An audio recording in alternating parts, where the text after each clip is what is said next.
When I was hospitalized with Alzheimer's, the hospital called my children. They replied, "I want this old man to die soon, and my life is better without him." The surprise came when my lawyer called announcing that my wife's will was in my name. Subscribe to the channel for more stories like this and comment the city you're watching from. The fluorescent lights above my hospital bed buzzed with that irritating hum that seems to drill straight into your skull. I'd been staring at them for what felt like hours, trying to make sense of what the doctor had told me just that morning. Alzheimer's. Early stages, he said, like that somehow made it better. At 61, I was supposed to have years ahead of me. Margaret and I had planned to travel, to see the grandchildren grow up, to finally enjoy the life we'd worked so hard to build. But Margaret was gone, had been gone for 5 years now. And here I was, alone in this sterile room, with a diagnosis that felt like a death sentence.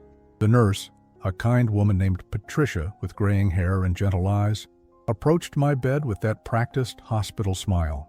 "Mr. William, we need to contact your emergency contacts. Your children should know about your condition."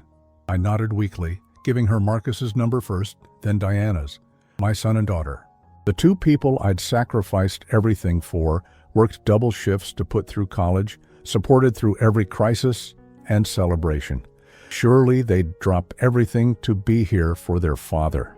Patricia stepped just outside my room to make the calls, but the thin hospital walls might as well have been paper.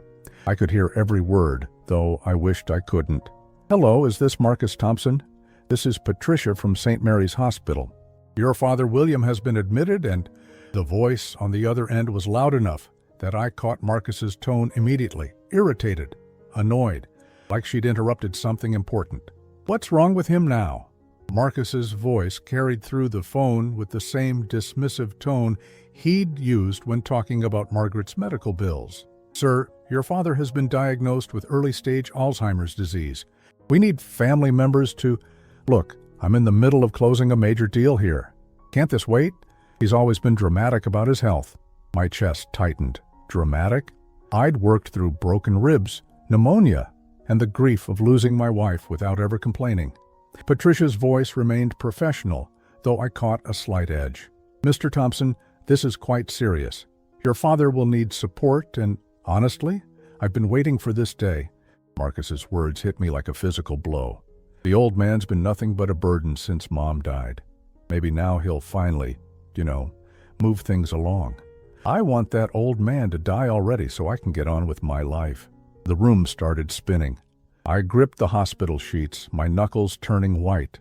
This was my son, the boy I'd taught to ride a bike, who I'd stayed up all night with when he had nightmares, who I'd given everything to. Patricia's voice had gone cold. "I see.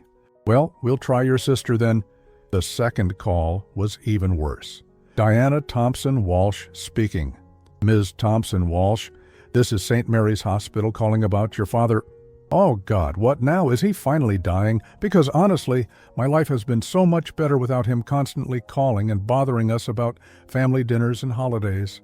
I closed my eyes, but the tears came anyway. Hot, bitter tears that I hadn't shed since Margaret's funeral. "Ma'am, your father has been diagnosed with Alzheimer's and—" "Alzheimer's? Perfect. Maybe he'll forget how to call us every week." Diana laughed, actually laughed. "Look, I'm getting my nails done right now. And then I have a charity luncheon. Can you just handle whatever needs handling? That's what hospitals are for, right? Don't either of you want to visit or—" "Visit? Why would we visit?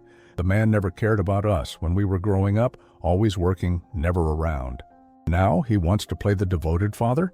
Please, just keep him comfortable until nature takes its course." The line went dead. Patricia stood in the doorway for a long moment, her face pale. She didn't know I'd heard everything, but the shock in her expression told me she'd never encountered anything quite like this.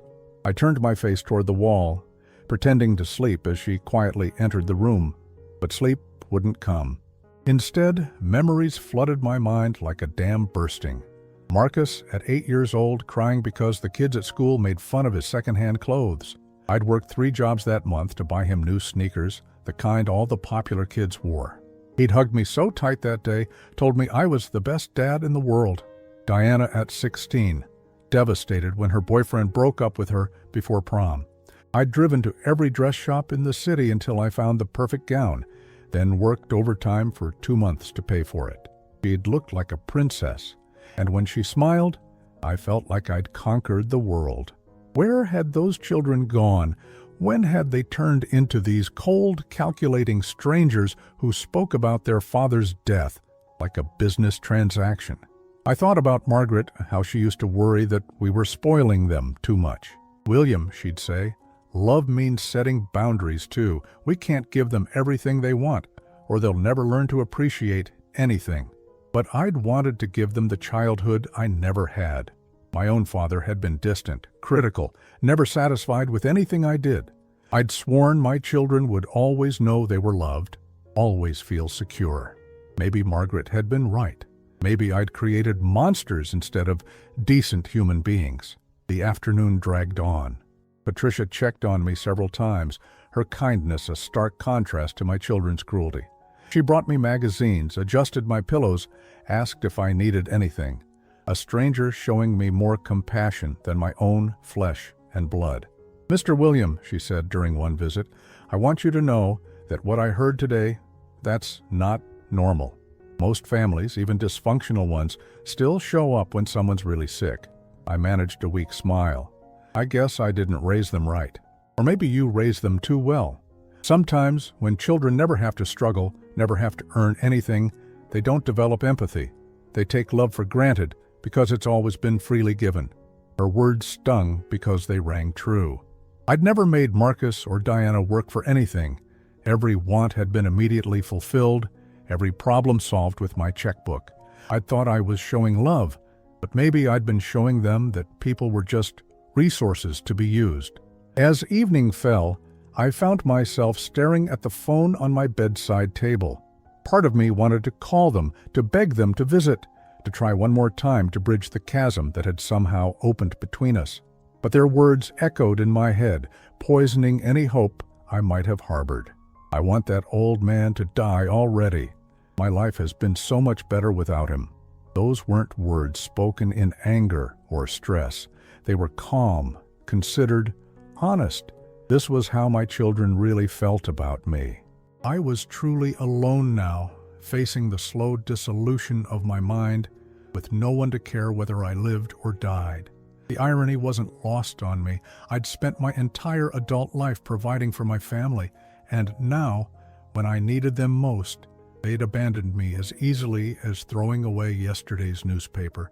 The night shift nurse, a young man named David, came to check my vitals around 9 o'clock. "How are you feeling, Mr. Thompson?" "Like I'm dying," I said, and meant it in more ways than one. But as I lay there in the darkness, listening to the sounds of the hospital around me, something began to shift inside me.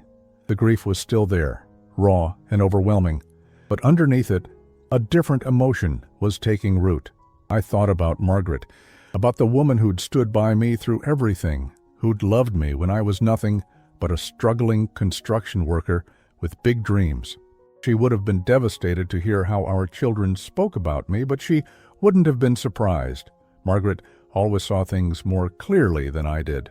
The next morning brought no relief, only the harsh clarity that comes after a sleepless night. I'd spent the dark hours replaying every moment, every choice, trying to understand where I'd gone so wrong. The breakfast tray sat untouched beside my bed, scrambled eggs growing cold, orange juice warming in its plastic cup. Food had lost all appeal when you're choking on the bitterness of betrayal. Dr. Richardson made his rounds early, his clipboard thick with charts and his expression carefully neutral. "How are we feeling today, William?" "Like I raised 2 sociopaths," I said, surprising myself with the honesty. He paused, his pen hovering over my chart. "The social worker mentioned there were some complications with your family contacts yesterday." I laughed, but there was no humor in it. "Complications? That's one way to put it." Dr. Richardson pulled up the chair beside my bed, settling in with the patience of someone who'd had this conversation before. "William, I want you to know that what happened yesterday, that's not uncommon. Alzheimer's brings out the worst in some families. The fear, the financial concerns, the caregiving burden. People say things they don't mean. Oh, they meant it. I stared at the ceiling tiles, counting the tiny holes in each square. Trust me, doctor, I've been fooling myself for years about what kind of people my children really are. The memories came flooding back, unbidden and sharp. After Margaret's funeral 5 years ago, I'd tried so hard to keep the family together. Every Sunday dinner became a negotiation. Marcus would show up late, if at all, checking his phone constantly and making it clear he had better places to be. Diana would arrive with her latest complaints about her husband, her friends, her life, treating me like an unpaid therapist who owed her unlimited patience. I remembered one particular Sunday, about 6 months after we'd buried Margaret. I'd spent all day making her famous pot roast, the one the kids used to beg for when they were little. The table was set with Margaret's good china, candles lit, flowers from her garden, arranged just how she used to do it. Marcus arrived 45 minutes late, still wearing his gym clothes. "Sorry, Dad. Had a training session that ran over. You know how it is." I didn't know how it was. I'd never had the luxury of putting my own interests before my family's. Diana showed up with her husband Kevin, both of them dressed like they were heading to a country club afterward. She took one look at the carefully prepared meal and wrinkled her nose. "Pot roast again? Dad, you know Kevin's on a paleo diet now. We probably can't eat most of this." I'd stood there in Margaret's apron looking at the feast I'd prepared and felt something crack inside my chest. "Your mother's recipe," I'd said quietly. I thought you'd want to remember." "Mom's gone, Dad," Marcus had said, not unkindly but with a finality that cut deep. "We can't keep living in the past." But it wasn't the past for me.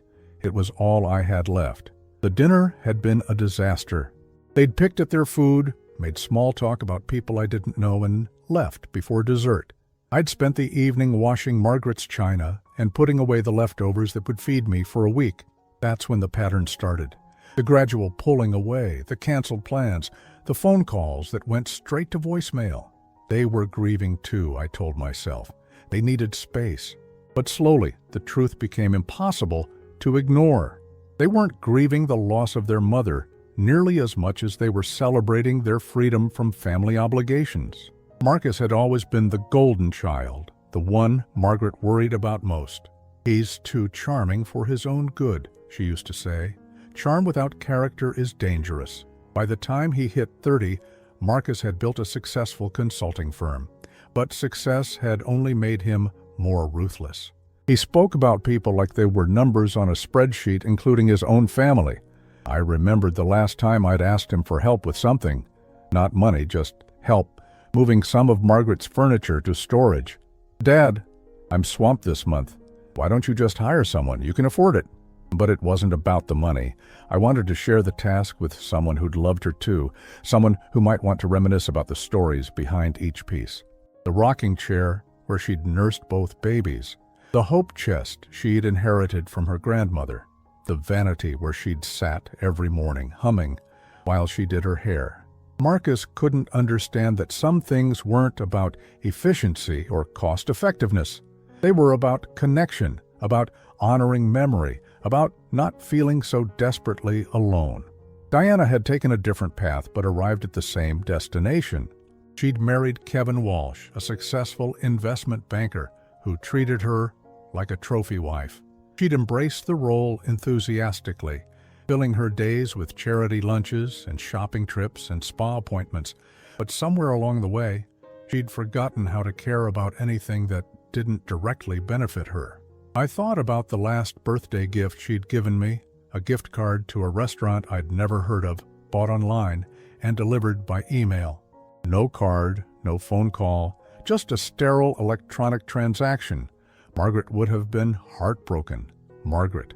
Even thinking her name brought a fresh wave of pain. She'd been gone 5 years, but I still reached for her side of the bed every morning, still caught myself buying her favorite tea at the grocery store, still heard her voice in quiet moments. She'd known, hadn't she? In those last months before the cancer took her, she'd tried to prepare me for this. I thought she was just worried about my loneliness, but now I wondered if she'd seen something in our children that I'd been too blind to notice. "William," she'd said one night, her voice weak but urgent, Promise me you won't let them take advantage of you when I'm gone. Margaret, don't talk like that. You're going to beat this. Promise me.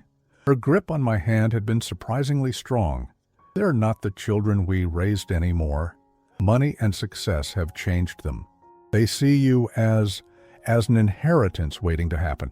I'd brushed off her concerns, attributed them to the medications, the pain, the fear. Margaret was just being pessimistic because she was dying. Our children loved us. They were just busy, just dealing with their own lives. But she'd been right, hadn't she, about everything. The nurse came in to check my vitals, interrupting the painful spiral of my thoughts. It was Patricia again, her kind face creased with concern. Still no word from your family? She asked gently. I shook my head. I don't expect there will be. She busied herself with my blood pressure cuff, but I could feel her disapproval radiating like heat.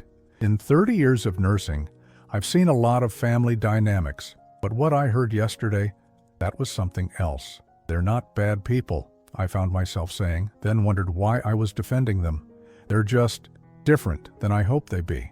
Patricia paused in her work, fixing me with a direct stare. Mr. William, can I tell you something? I've got 3 kids of my own. Times have been tough. My husband lost his job 2 years ago. We almost lost the house. But not one of my children would ever speak about me the way yours spoke about you yesterday. Not if I was dying, not if I was a burden, not ever. Her words hit harder than any accusation my children had made, because she was right. This wasn't about stress or fear or even selfishness. This was about a fundamental absence of love, of basic human decency. The thing is, Patricia continued, love isn't something you can buy or earn or demand. It's either there or it isn't. And if it isn't there after 61 years of being their father, well, maybe it was never there at all. After she left, I sat in the silence of my hospital room and finally admitted the truth I'd been running from for years. My children didn't love me. Maybe they never had. Maybe everything I'd interpreted as love had really been manipulation, calculated affection, designed to keep the benefits flowing. I thought about all the money I'd given them over the years. Marcus's startup capital when he launched his business. Diana's wedding, which had cost more than most people make in 2 years. The down payment on Marcus's house. Diana's car when she totaled hers in a fender bender. Christmas gifts, birthday gifts, just because gifts. When had I stopped being their father and become their personal bank? The answer was painful but clear. Probably the moment I'd started trying to buy their attention instead of demanding their respect. Margaret had tried to warn me, but I'd been too proud, too desperate, too afraid of losing them completely to listen. Now I had lost them anyway, but on their terms instead of mine. As the afternoon wore on, I found myself thinking about the future for the first time since my diagnosis. What would happen to me now? Who would make decisions when I could no longer make them for myself? Who would visit me when I forgot their names, when I forgot my own name? The answer was nobody. I would face this disease alone, in whatever facility would take me, with strangers paid to keep me alive, but not to care whether I lived or died. Unless Margaret had been planning for this possibility all along. On my 3rd day in the hospital, something unexpected happened. I was picking at my lunch, some sort of chicken that tasted like cardboard, when Patricia knocked on my doorframe. Mr. William? There's a gentleman here to see you. Says he's your lawyer? I frowned, setting down my plastic fork. My lawyer? A tall, distinguished man in his 60s stepped into the room, carrying a leather briefcase that looked older than I was. His silver hair was perfectly combed, his navy suit pressed to perfection. But his eyes held the kind of warmth that only comes from decades of dealing with people at their worst moments. William Thompson, he extended his hand with a firm grip. I'm Harold Harrison. I was your wife's attorney and yours as well, though we've never formally met. Margaret's attorney. I remembered her mentioning him a few times, usually in connection with updating our wills or handling some legal matter I'd been too busy to worry about. Mr. Harrison, I'm sorry, but I'm not sure why you're here. He pulled up the visitor's chair, settling his briefcase on his lap with careful precision. I'm here because of instructions your wife left with me. Very specific instructions that were to be followed only under certain circumstances. Something cold settled in my stomach. What kind of circumstances? If you were ever hospitalized with a serious illness and your children failed to visit or show appropriate concern. His eyes met mine with a gravity that made my mouth go dry. I've been monitoring the situation, William. I know about the phone calls. The room seemed to tilt slightly. Margaret had known this would happen, had planned for it. Mr. Harrison opened his briefcase and withdrew a sealed envelope, thick and cream-colored, with my name written in Margaret's careful handwriting. She made me promise to wait 72 hours after you were admitted, just to be certain. But given what I've observed, I stared at the envelope, afraid to touch it. She knew they wouldn't come. Margaret was a very perceptive woman. She loved your children, William, but she wasn't blind to their faults. In her final months, she became increasingly concerned about what would happen to you after she was gone. My hands trembled as I took the envelope. The paper felt substantial, expensive, the kind Margaret had always preferred for important correspondence. What's in here? I think it's best if you read it yourself. But William, he leaned forward, his expression serious. Your wife was far more astute than either of us gave her credit for. She made certain preparations. I broke the wax seal. Margaret had actually used a wax seal, how like her, and unfolded several pages of her neat, familiar handwriting. Just seeing her script brought tears to my eyes. My dearest William, it began, and I could hear her voice as clearly as if she were sitting beside me. If you are reading this letter, it means that my worst fears about our children have come to pass. I pray that I am wrong, that they have surprised us both with their love and devotion in your time of need. But if Harold is delivering this letter, then they have shown their true nature at last. I need you to know something, my darling. I have been preparing for this possibility for the last 2 years of my life. Not because I wanted to believe the worst of Marcus and Diana, but because I couldn't bear the thought of you facing illness and old age alone, abandoned by the very people we sacrificed everything to raise. Do you remember when Diana graduated from college and she didn't invite us to the ceremony? She said there wasn't enough room, that the tickets were limited, but Kevin's parents were there. I saw the pictures on her social media. We weren't excluded because of space limitations, William. We were excluded because we didn't fit the image she wanted to project to her new friends. And Marcus, do you remember his wedding? How we were seated at table 12 in the back corner while his business associate sat up front? How he introduced us to people as my folks from back home, like we were some embarrassing reminder of his humble beginnings. I watched them, William. I watched them calculate our worth in every interaction. They didn't call to check on us. They called when they needed something. They didn't visit out of love. They visited out of obligation, and barely that. I tried to tell you, but you wouldn't listen. You saw the children we'd raised, not the adults they'd become. Your love for them was so pure, so unwavering, that it blinded you to what they were becoming. But I couldn't afford to be blind. Someone had to protect you. Inside this envelope, you will find a key and an address. Harold will explain everything, but I need you to understand something first. Everything we built together, everything we worked for, it was never really about accumulating wealth. It was about security, about ensuring that we could take care of each other no matter what life threw at us. I made certain that if our children proved themselves unworthy of your sacrifice, you would still be protected. You would still be loved. You would still matter.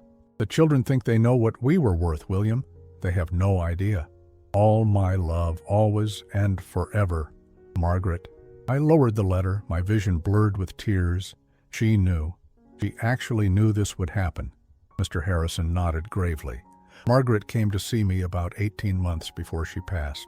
She was very weak by then, but her mind was sharp as ever.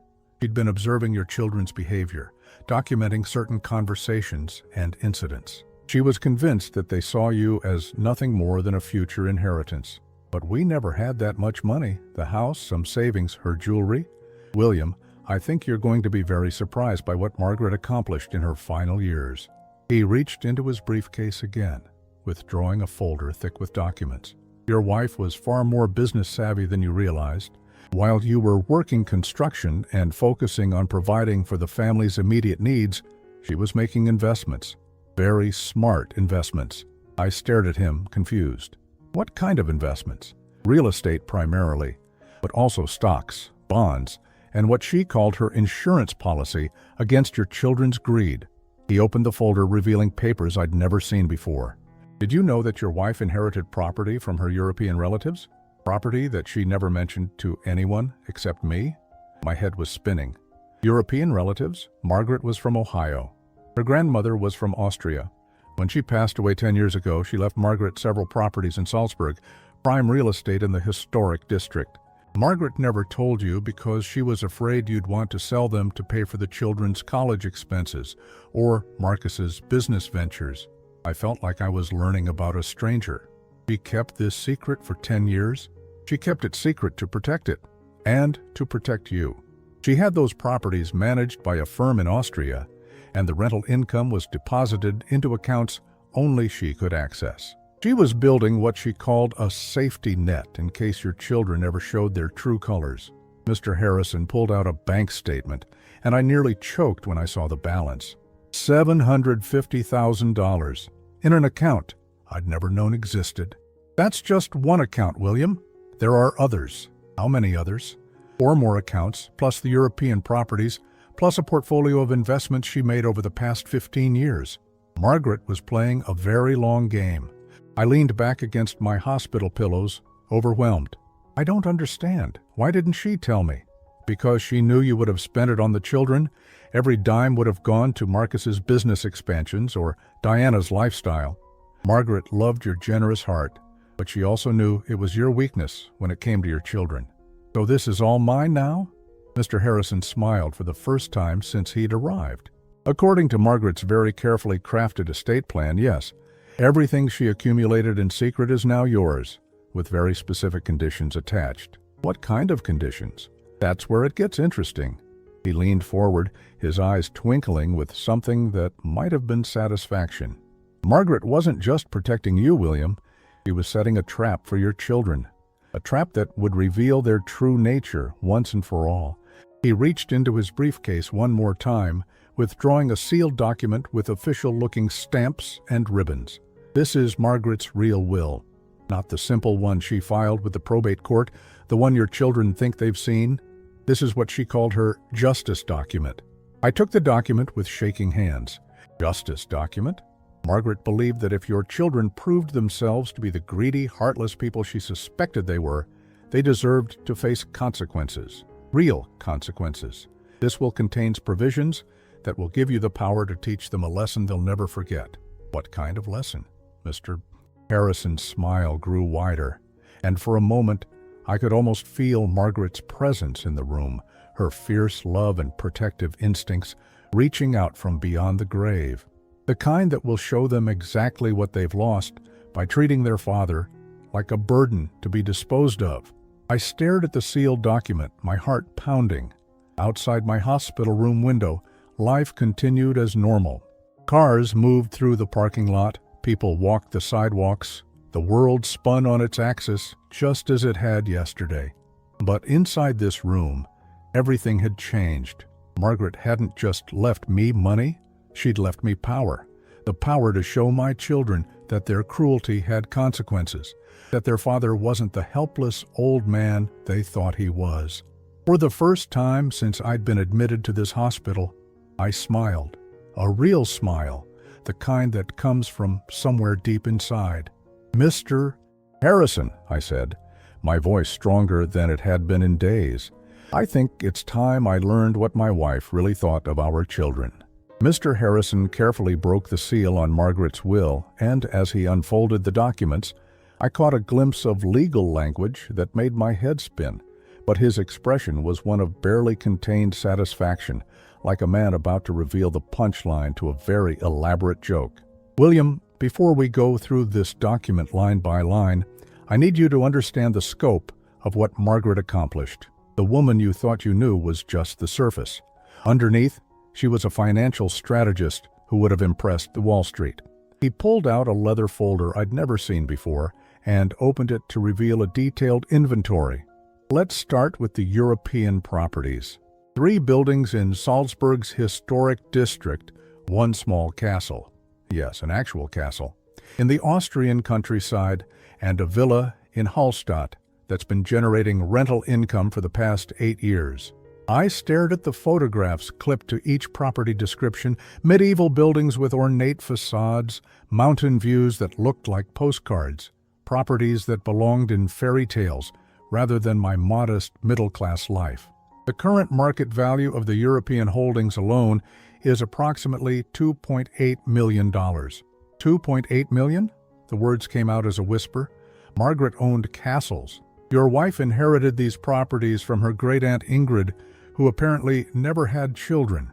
Margaret was the only American relative, and according to Austrian inheritance law, everything passed to her automatically. She could have told you, could have sold them and lived like royalty, but she was terrified that the money would corrupt your children even further. Mr. Harrison turned to another section of the folder. Then there are the domestic investments. Margaret took the rental income from Austria and invested it very wisely. Apple stock purchased in 2003, Amazon in 2005, Google in 2006. She had an uncanny ability to spot companies before they exploded. The numbers on the pages seemed impossible. Stock portfolios worth hundreds of thousands of dollars, bonds, treasury notes, and something called a municipal growth fund that I'd never heard of. The total domestic portfolio is worth approximately $1.9 million as of last week. I leaned back in my hospital bed, feeling like I might faint. $4.7 million? Margaret was worth $4.7 million? More than that. There are also the bank accounts we discussed, plus a few other assets she acquired over the years. A small commercial property in downtown Columbus that she bought through a shell company. Some rare collectibles she purchased as investments. All told, William, your wife's secret estate is worth approximately $6.2 million. The room was spinning. I gripped the bed rails to steady myself. $6 million, and she never said a word. She documented her reasoning very carefully. Mr. Harrison opened another folder, this one filled with Margaret's handwriting. She kept journals, William, detailed accounts of every interaction with your children, every request for money, every time they showed more interest in your assets than your well-being. He handed me a leather-bound notebook, and I recognized Margaret's careful script immediately. I opened to a random page and began reading. April 15, 2018. Diana called today, but not to ask about William's recovery from his hernia surgery. She wanted to know if we'd updated our wills recently and whether we'd considered modern estate planning strategies. When I asked what she meant, she launched into a speech about tax efficiency and asset protection that sounded rehearsed. She'd obviously been talking to someone about inheritance strategies. My heart broke a little more. I flipped to another page. September 3rd, 2019. Marcus brought his new girlfriend to dinner, the accountant. Within 20 minutes, she was asking detailed questions about our mortgage status and retirement investments. She actually asked if we'd considered reverse mortgages or selling the house to unlock our equity. Marcus just sat there nodding along. I wanted to cry. Our son has become the kind of man who brings financial advisors to family dinners. Page after page documented my children's gradual transformation from loving family members to calculating vultures. Margaret had seen it all, recorded it all, and I'd been oblivious to every single sign. There's more, Mr. Harrison said gently. Margaret hired a private investigator in her final year. A private investigator to investigate our own children? She needed to understand their financial situations, their motivations. She needed evidence to support what she was planning. He handed me another folder, this one filled with photographs and financial documents. Marcus isn't quite as successful as he pretends to be. His consulting firm is heavily leveraged, and he's been counting on your inheritance to pay off business debts. The photographs showed Marcus leaving what appeared to be expensive restaurants and country clubs, but the financial documents told a different story. Credit card debt in the 6 figures, business loans with crushing interest rates, a lifestyle built entirely on future expectations. And Diana? living completely beyond her means. Kevin's investment banking career hit some rough patches last year, but they've maintained their expensive lifestyle by running up debt. They're planning to use her inheritance to buy a bigger house in an exclusive neighborhood. I felt sick. They've been planning our deaths. Not planning them exactly, but certainly anticipating them with more enthusiasm than children should show. Mr. Harrison's voice carried decades of experience with ugly family dynamics. Margaret documented phone conversations where they discussed your health, your life expectancy, what they'd do with the money when you were gone. How? How did she document phone conversations? Your children weren't very careful about privacy when they thought you were out of earshot. Margaret started recording family gatherings after she noticed certain patterns. She was protecting you, William, gathering evidence of their true nature. He handed me a small digital recorder. This contains some of the most damning conversations. I warn you, they're difficult to listen to. I stared at the device, afraid to press play. What kind of conversations? Discussions about your life insurance policies. Arguments about who should get what pieces of jewelry, furniture, property. Diana actually complained that your house wasn't worth enough, that you should have invested in a bigger property years ago to maximize their inheritance. The betrayal cut deeper than any physical pain I'd ever experienced. These weren't conversations about missing their parents or honoring our memory. These were business discussions about assets and returns on investment. There's something else, Mr. Harrison continued, his voice gentler now. Margaret included video messages for you. She knew this day might come, and she wanted you to hear directly from her why she made the choices she did. He pulled out a tablet device and handed it to me. On the screen was a paused video of Margaret, sitting in what looked like his law office, her face drawn, but her eyes fierce with determination. Should I play it? I nodded, not trusting my voice. Margaret's face came to life on the screen, and despite everything, my heart swelled at seeing her again. She looked tired, but her voice was strong and clear. My darling William, if you're watching this, it means Harold has delivered my letters, and you're learning the truth about what I've been doing these past few years. I know you're probably angry with me for keeping secrets, but I need you to understand why. You have the most generous heart of any man I've ever known.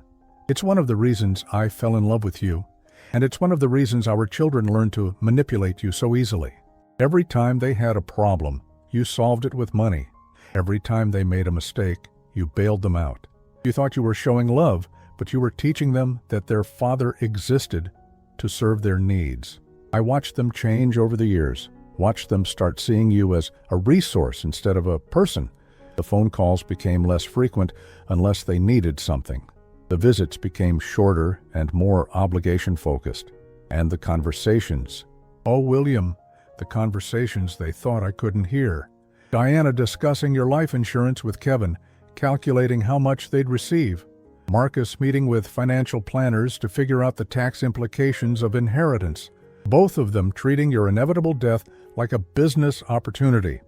I started keeping records because I knew that someday, when you needed them most, they would abandon you. And I couldn't bear the thought of you facing old age or illness alone, wondering what you'd done wrong, blaming yourself for their cruelty. So I built something for you, my love. I built you independence. I built you power. And most importantly, I built you the ability to show our children that actions have consequences. The money I've accumulated isn't just for your care and comfort, though I hope it provides both. It's also ammunition, William. Ammunition in a war they declared the moment they started treating you like an inconvenience. You don't have to use it as a weapon if you don't want to. You can forgive them, help them, be the generous father you've always been. But now, you have a choice. For the first time in decades, you have real power in this relationship. I love you, William. I've loved you since the day we met, and I'll love you long after we're reunited. But I won't let our children destroy you the way they've tried to destroy the memory of our family. Use this gift wisely. Use it to protect yourself, and if necessary, use it to teach them what they've really lost by treating their father's love like a transaction. All my love, always, Margaret. The video ended, leaving me staring at a blank screen through tears I didn't remember starting to shed. Mr. Harrison sat quietly, allowing me time to process what I'd just learned. $6.2 million, evidence of my children's betrayal, and Margaret's blessing to do whatever I thought was necessary to protect myself. "There's one more thing," Mr. Harrison said finally. "Margaret left specific instructions about how to handle the revelation of this inheritance. She called it the test." "What kind of test?" His smile was sharp now, and I could see why Margaret had trusted him with her most important plans. "A test that will show your children exactly who they really are and give you the information you need to decide what they deserve." I looked down at the will in my hands, then back at Mr. Harrison. "What do I need to do?" "For now, nothing. Just get better and leave the hospital. Margaret's plan doesn't begin until you're home and your children think everything is back to normal. And then we spring the trap your wife spent 3 years setting." 2 weeks had passed since my discharge from the hospital. I'd returned to my empty house, the same 4 walls where Margaret and I had built our life together, where we'd raised our children, where I'd been slowly dying of loneliness for the past 5 years. But now, everything felt different. The house wasn't a mausoleum of memories anymore, it was a fortress, and I was no longer defenseless. Mr. Harrison had been true to his word. The inheritance paperwork was progressing smoothly, though he'd advised me to keep the full scope of Margaret's estate confidential for now. "Let them think they know what they're dealing with," he'd said. "Margaret's plan depends on their assumptions." I'd been living quietly, following my normal routines, waiting for the phone to ring. According to Margaret's detailed instructions, the next phase couldn't begin until my children made contact, not because they missed me or worried about my health, but because they needed something. She'd predicted they would call within 3 weeks of my hospital stay, once they'd processed the implications of my Alzheimer's diagnosis. Margaret had been wrong about the timing. It only took 18 days. The call came on a Tuesday morning while I was having coffee in the kitchen, sitting in the same chair where I'd eaten breakfast with Margaret for 37 years. The caller ID showed Marcus's number, and for a moment I considered not answering. But Margaret's plan required me to play my part. "Hello, Marcus." "Dad. Hey, how are you feeling? I've been meaning to call." His voice had that forced cheerfulness that I'd learned to recognize over the years. The tone he used when he wanted something, but needed to pretend he cared first. "I'm managing." I kept my voice neutral, neither welcoming nor hostile. "Listen, Dad, I feel terrible about not getting to the hospital. I was in the middle of closing this huge deal, and you know how these things are. Time-sensitive, millions on the line, I'm sure you understand." I said nothing, letting the silence stretch until it became uncomfortable. "Anyway," Marcus continued, his voice slightly strained, "Diana and I have been talking, and we think it might be time to have a serious conversation about your situation. With Mom's condition, with your condition, we need to start planning ahead." "What kind of planning?" "Well, practical stuff. Making sure you're taken care of, that your affairs are in order, maybe looking into some assisted living options, getting your legal documents updated, that sort of thing." I almost laughed. 18 days after learning their father had Alzheimer's, and their first concern was making sure the legal documents were updated. Margaret had predicted this conversation almost word for word. "I see. And you think I need assisted living?" "Not right now, of course, but eventually, It's better to plan ahead, get on waiting lists for the good places. Diana found this amazing facility about an hour away. Very nice, excellent care. And the monthly fees are actually pretty reasonable when you consider what you'd save on house maintenance and utilities. An hour away. Far enough that visiting would be inconvenient, infrequent. Close enough that they could claim they were still involved in my care. Have you discussed this with Diana?" "Actually, she's here with me. We're both worried about you, Dad." "Hold on, let me put you on speaker." Diana's voice came through the phone with that same artificial warmth. "Hi, Daddy. Marcus told me about your diagnosis. I'm so sorry we couldn't make it to the hospital. Kevin had this work crisis, and you know how demanding his schedule is." "Of course, but we're here for you now, and we want to help you through this. We've been doing research, talking to people who've dealt with similar situations. The most important thing is getting everything organized while you're still able to make decisions.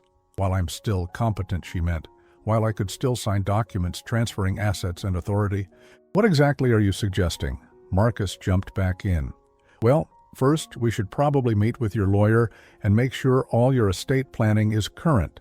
Maybe set up a power of attorney situation so Diana and I can help manage things if the disease progresses. And we should probably think about simplifying your finances, Diana added.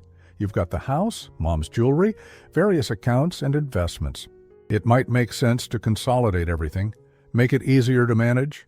I gripped the phone tighter. They wanted access to everything, and they wanted it, while I was still healthy enough to sign it over willingly. There's something else, Marcus said, and his tone shifted slightly.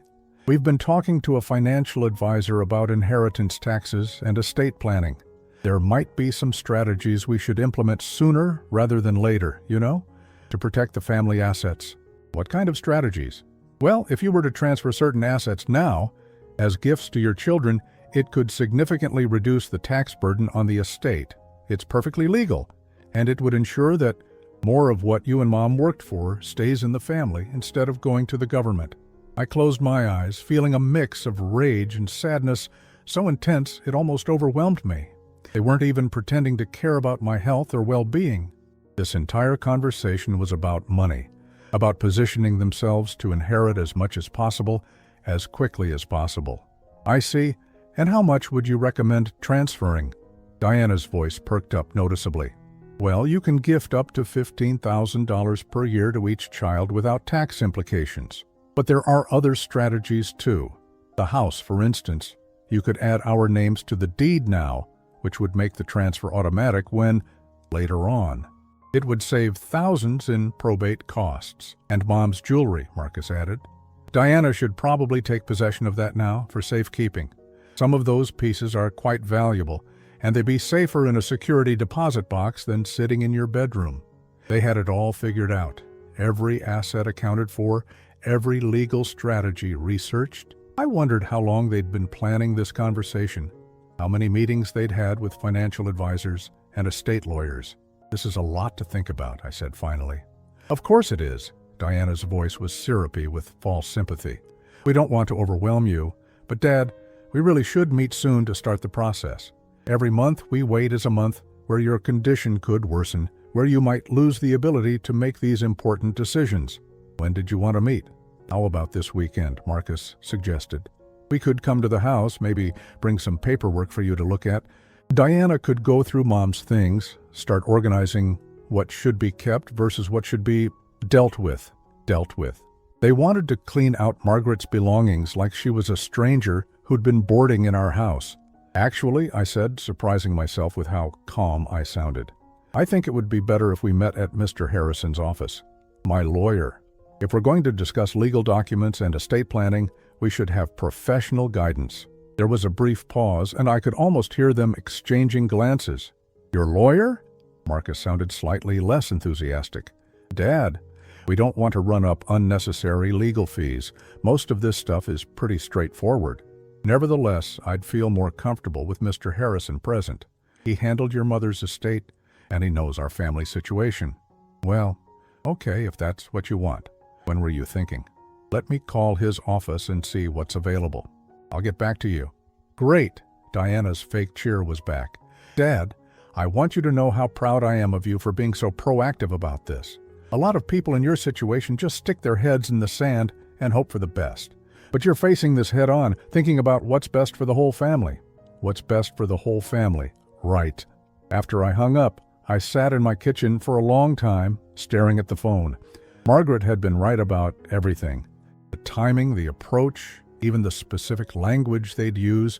They weren't calling because they loved me or missed me or wanted to support me through a frightening diagnosis. They were calling because Alzheimer's represented a deadline, a ticking clock, on their ability to secure their inheritance. I thought about the recordings Margaret had made, the conversations she'd documented, where they discussed my life expectancy and their financial expectations. This phone call was just the latest entry in a pattern that had been building for years. But unlike all those previous conversations, this time I wasn't defenseless. This time I had $6.2 million they knew nothing about.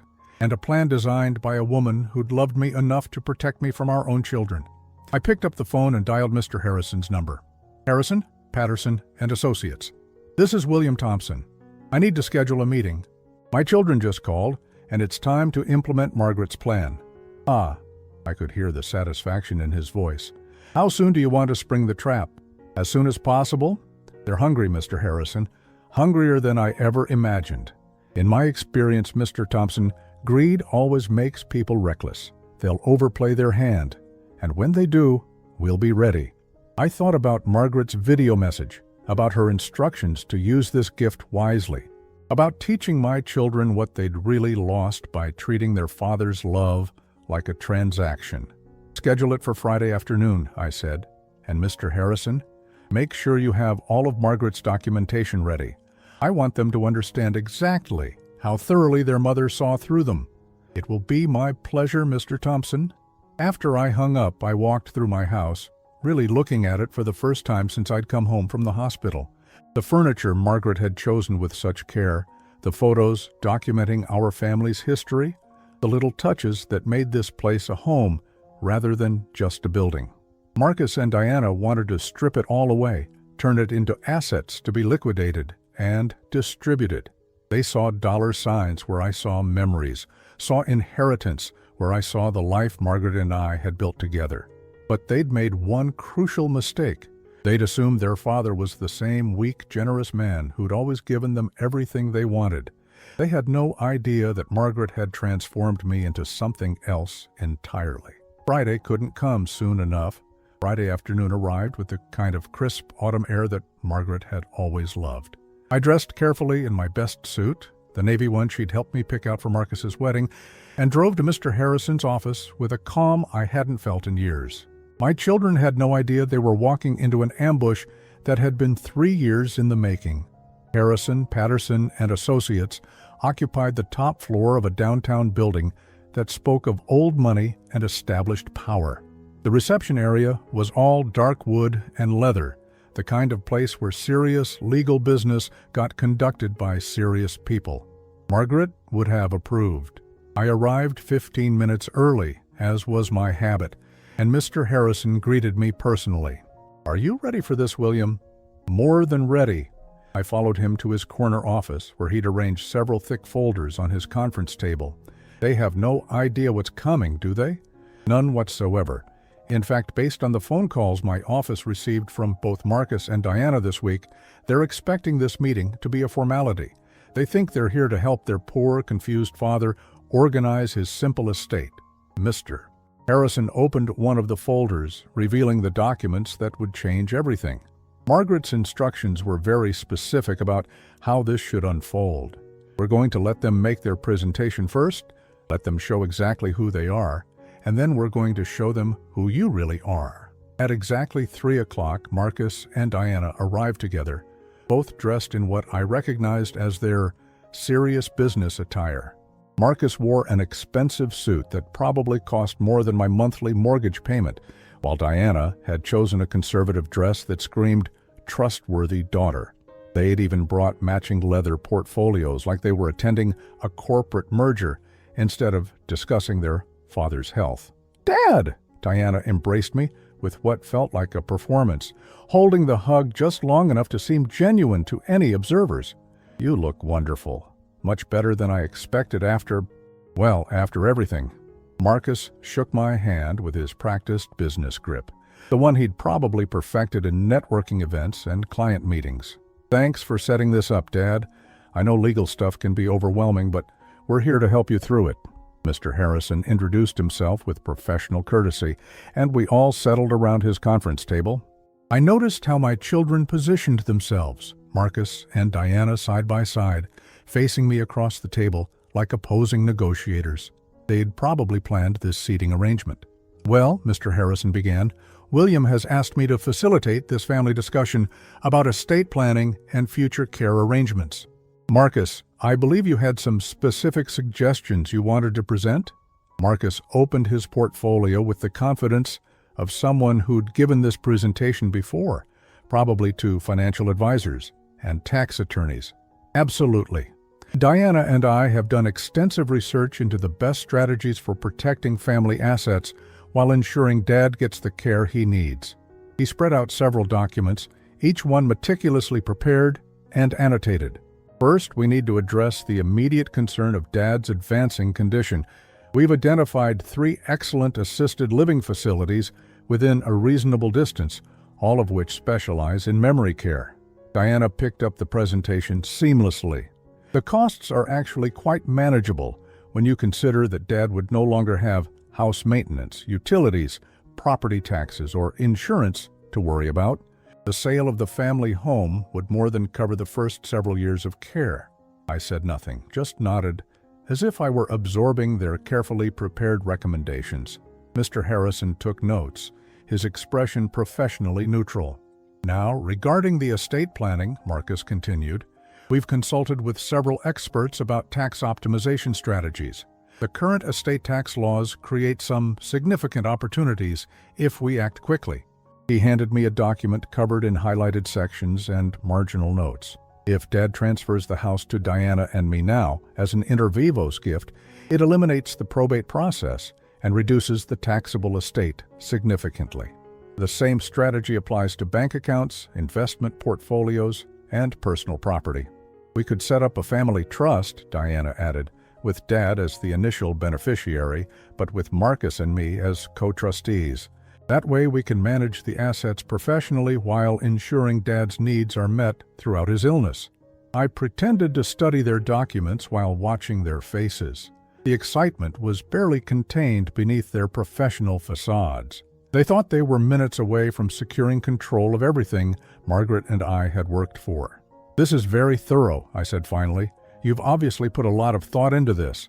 "We love you, Dad," Diana said, reaching across the table to pat my hand. "We want to make sure you're protected, that you don't have to worry about financial matters while you're dealing with your health. And we want to honor what Mom would have wanted too," Marcus added. "She always worried about estate taxes and making sure the family assets stayed in the family." That was when Mr. Harrison cleared his throat and opened the first of his folders. "Before we proceed with any asset transfers," he said calmly, "there are some matters related to Margaret's estate that need to be addressed. It seems there were some, overlooked assets that have recently come to light." Marcus frowned. "Overlooked assets? We went through Mom's estate pretty thoroughly.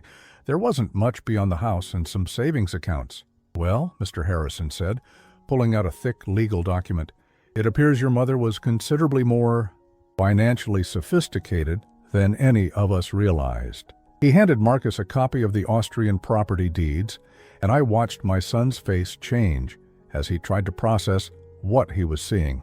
"What is this?" Diana leaned over to look at the documents. "Properties in Austria? That can't be right." "I'm afraid it's quite right," Mr. Harrison said smoothly. "Your mother inherited these properties from her European relatives approximately 10 years ago. She chose not to mention them at the time, but they've been generating substantial rental income all these years." Marcus's voice was strained. "How substantial?" Mr. Harrison opened another folder. "The current market value of the Austrian holdings is approximately $2.8 million. But that's just the beginning." "Maya," he began laying out document after document. Stock portfolios, investment accounts, real estate holdings, bank statements, showing balances that made both my children go pale. "Your mother, it seems, was quite the investor. She parlayed the Austrian rental income into a domestic portfolio worth approximately $1.9 million. Combined with various other assets and accounts," he paused for dramatic effect, "the total value of Margaret's undisclosed estate is approximately $6.2 million. The silence in the room was deafening. Diana's mouth had fallen open while Marcus stared at the documents like they were written in a foreign language. $6 million? Diana's voice was barely a whisper. "Mom had $6 million and never told us?" "She never told anyone except me," Mr. Harrison said. "And according to her will, all of these assets now belong to your father." And I watched my children's faces transform as the implications sank in. This wasn't about managing a modest estate anymore. This was about serious money, life-changing money. "But that's wonderful," Marcus said, his tone shifting to something I'd never heard before, genuine excitement mixed with naked greed. "Dad, do you realize what this means? You're wealthy, really wealthy. The care options, the investment opportunities. You could buy the most exclusive assisted living facility in the country," Diana added, her eyes bright with possibilities. "Or hire private nurses, live wherever you want. This changes everything." Mr. Harrison nodded gravely. "Indeed it does.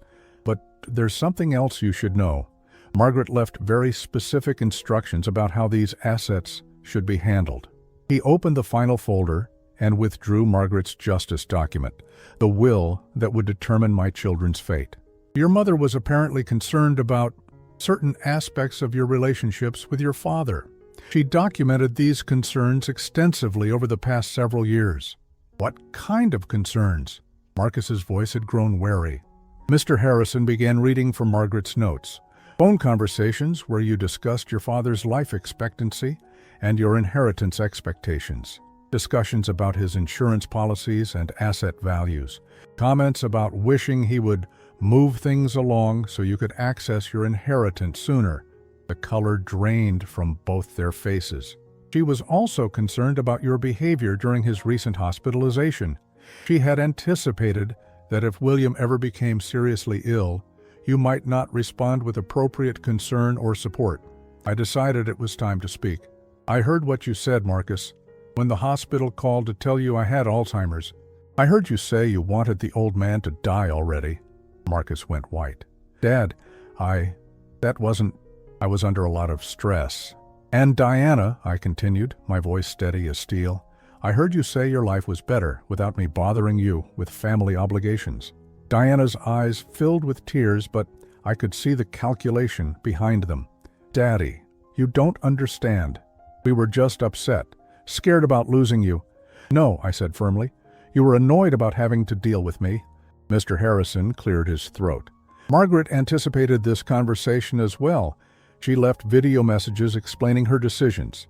He turned his laptop around, and suddenly Margaret's face filled the screen. My children watched in stunned silence as their mother, speaking from beyond the grave, laid out exactly what she thought of their behavior and character.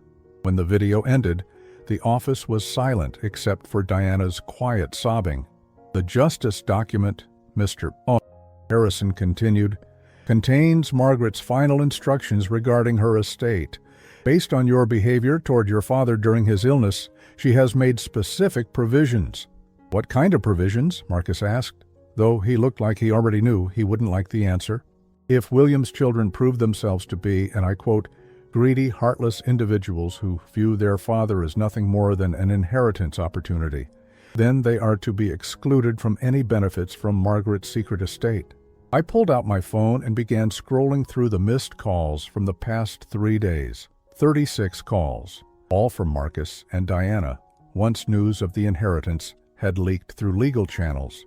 "You called me 36 times in 3 days, I said, showing them the screen. 36 times.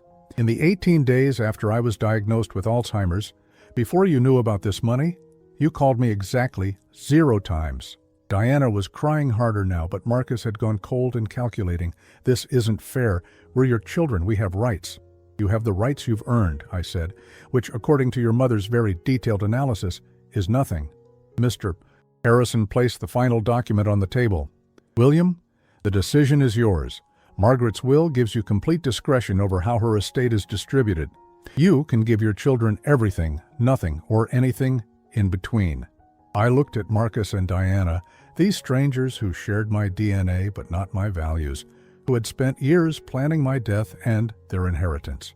I thought about the phone calls I'd overheard, the cold calculation in their voices, the complete absence of love or concern. "Here's what's going to happen," I said, my voice calm and final. "I'm going to use Margaret's money to ensure I receive the best possible care for the rest of my life. I'm going to travel to those properties in Austria, see the places that helped provide my security. I'm going to live comfortably and independently for as long as possible." "And when you die?" Marcus asked bluntly. "When I die, everything goes to charity." Margaret included a list of organizations she wanted to support, medical research mostly, Alzheimer's research specifically. Diana gasped. You can't be serious. I'm completely serious. You made it clear that you see me as a burden, an inconvenience, someone whose death would improve your lives. So I'm removing myself from your lives entirely. You're free, just like you wanted. I stood up, Mr. Woody. Harrison gathering his documents. Don't call me unless it's a genuine emergency. Don't visit unless you actually want to see me, not my bank account. And don't expect anything from me because you've made it clear you have nothing to offer in return. As I walked toward the door, Marcus called after me. Dad, please, we can work this out. We're family. I turned back one last time. Family takes care of each other, Marcus. Family shows up when someone is sick. Family doesn't plan inheritance strategies while their father is lying alone in a hospital bed. We love you, Diana sobbed. I looked at her tear-stained face and felt nothing but pity. No, Diana, you love my money. You just found out the difference. I walked out of that office a free man. Margaret had given me more than financial security. She'd given me the power to choose my own family, to surround myself with people who valued me for who I was rather than what I owned. The 36 missed calls stopped after that meeting. My children never contacted me again, which told me everything I needed to know about their so-called love. I did travel to Austria to see the properties that had secured my independence. I stood in the castle that Margaret had inherited and never seen, walked through the villa where strangers had lived and worked to provide for my future. I felt her presence there, her love reaching across continents and years to protect me. I'm writing this story from my apartment in a beautiful retirement community that I chose for myself, paid for with money my children never knew existed. I have friends here, people who care about my well-being because they choose to, not because they feel obligated. Margaret was right about everything. Sometimes the people who should love you most are the ones who hurt you deepest. But she also taught me that love isn't about blood or obligation. It's about choice, respect, and genuine care. My children chose greed over love. I chose peace over family. And for the first time in years, I sleep soundly every night, knowing that I am safe, valued, and genuinely loved by the people I've chosen to call family. Margaret's final gift wasn't just money. It was freedom.